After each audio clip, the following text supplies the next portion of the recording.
Welcome to the interview. Here I have special guest Ahnaf. As you guys know, he is a 99 percentile UCAT scorer, right? How are you feeling about that mark, Ahnaf?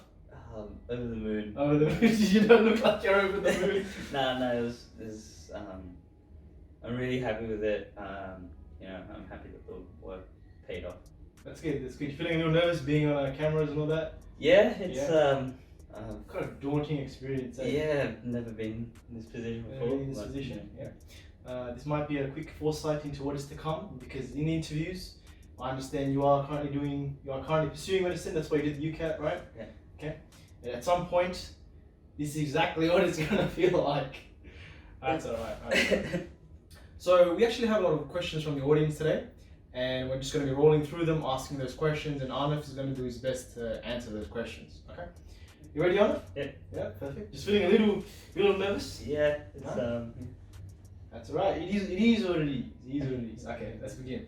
So Ahnaf, when did you start practicing for the UCAT? Probably started properly practicing for the UCAT, I think maybe in December last year. It's pretty good, damn. December to now, that's a lot of hard work. Respect. It's a lot of hard work. Alright. So you're saying that you started around the December period, and is that the time when you started intensely, or was there a time where you actually started intensely?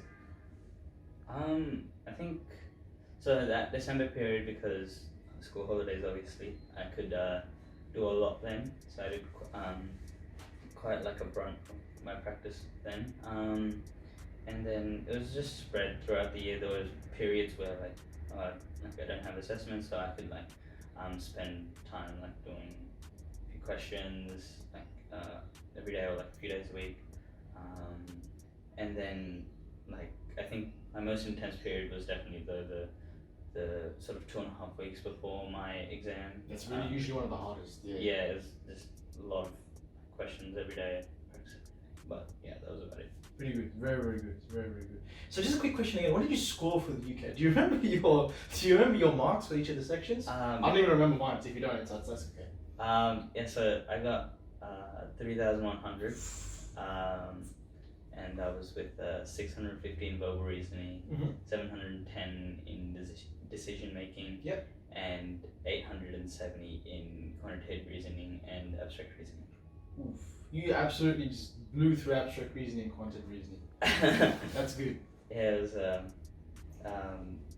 don't know, I just felt it on the day, I felt it, went for it.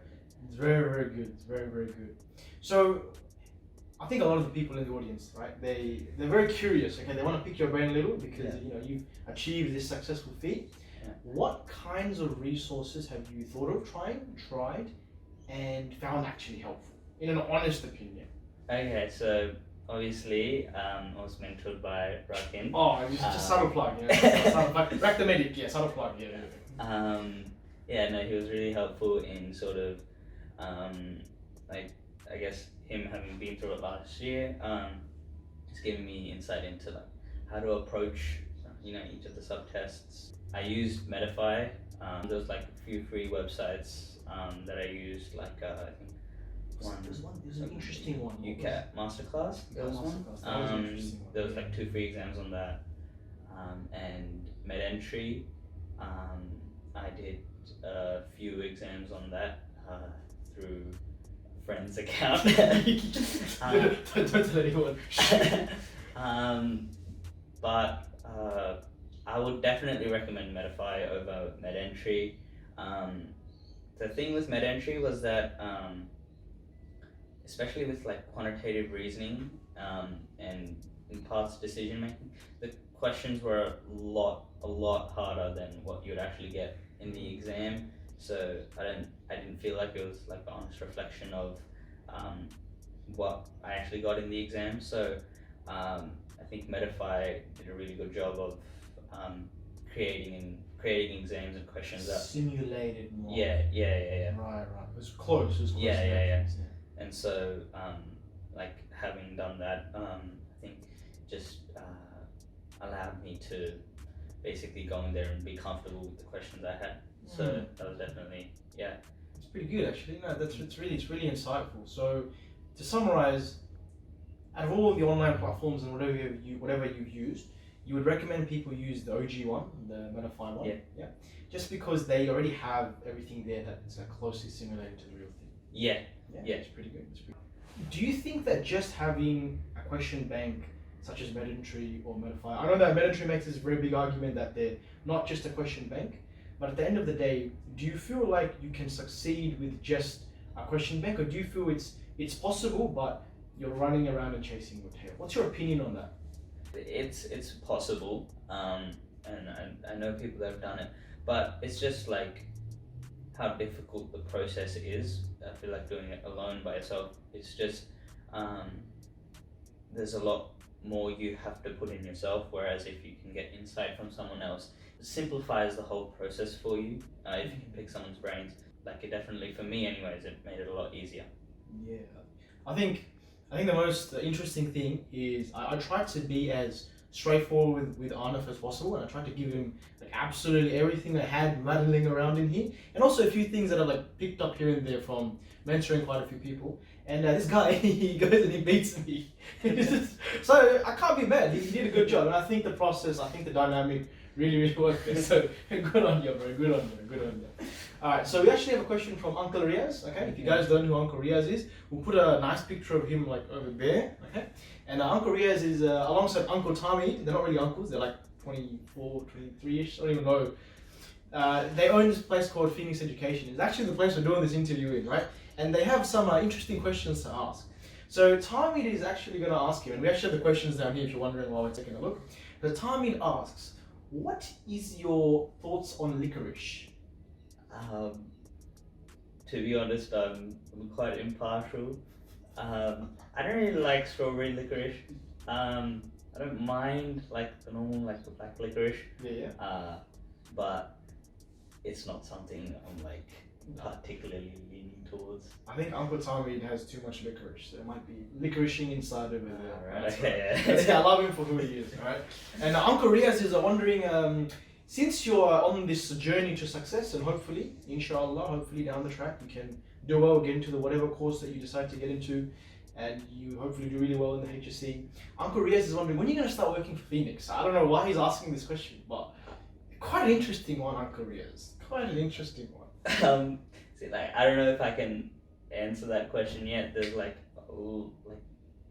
there's still like a long journey ahead of me. So that's right, Uncle Riaz. We'll see when we get there. That's a beautiful response, right? Beautiful.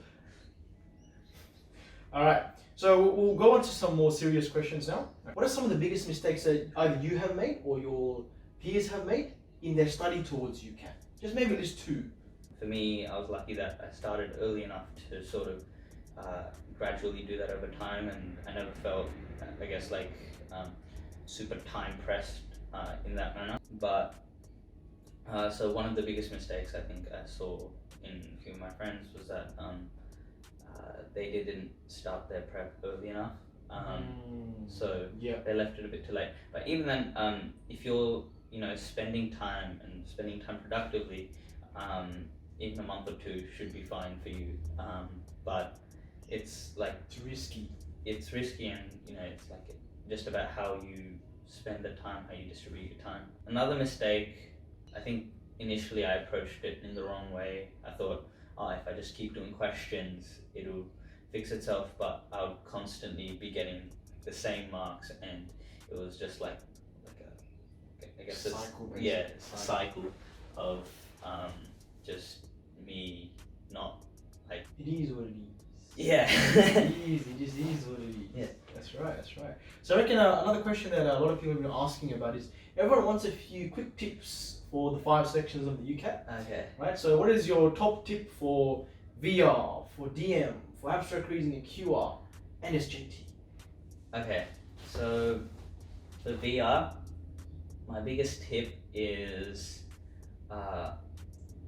play to your strengths when it comes to reading. So definitely, this super speed reading wasn't an approach that worked for me. So read fast, but at a pace that is comfortable for you, and at a rate that you can, for like drawing conclusion questions, that you can digest the information in a way that in the way that you need to. Got it. So what about decision making and all of the other stuff? In like a short sentence, what would you say your best tip for those last 4 sections are? Okay, so decision making. Yep. Draw diagrams. That's a big one. A lot of people don't even do that. Yeah. Yeah. So draw diagrams, and again,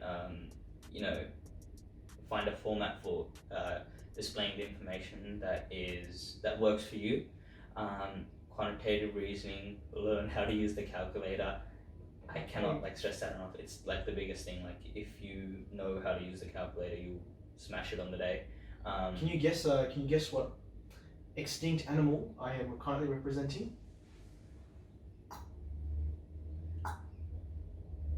Oh, not bad. Starts with a dino and ends with a saw. Dinosaur. When I see people like that, when I see like them clicking around, I'm just like, what are you doing? And you can understand like the speed increase is phenomenal.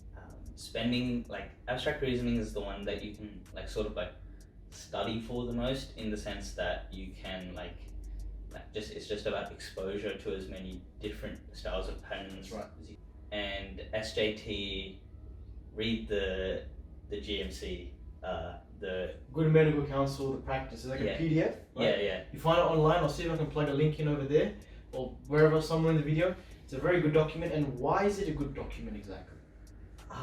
It literally has sections set out, and it's there's it's basically in dot points on every little thing That you need to practice ethically as a doctor. Yeah, particularly the sort of ambivalences you would have towards, alright, what's the right thing for a doctor to do? It answers those questions.